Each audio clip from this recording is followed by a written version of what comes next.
Oğlum kel Lego oynaylik, yo'q dedi, o'ynagim kelmayapti. Kel Lego oynaylik, yo'q dedi, o'ynagim kelmayapti. Kel dedim senga. Xo'p. Men bilan majburlikdan Lego o'ynayapti. Xuddi menga kerak deydi. Jahlim chiqib ketdi. Keyin so'radim o'zidan. Xo'p dedim. Nima o'ynasak bo'ladi sen bilan? Telefoningizni oling-da, App Store'dan Minecraft skachet qiling dedi.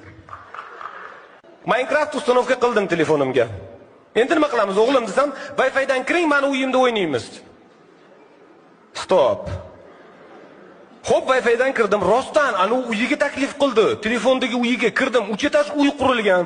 Podvalda nimasi bor, bilyardlari bor, o'rtada divan, televizorlar, tomda basseyn qilib qo'ygan. Arxitekturni hammasi to'g'ri hisob-kitob qilingan, o'zi qurgan. Ammo unga Lego o'ynaylik. Fuck us.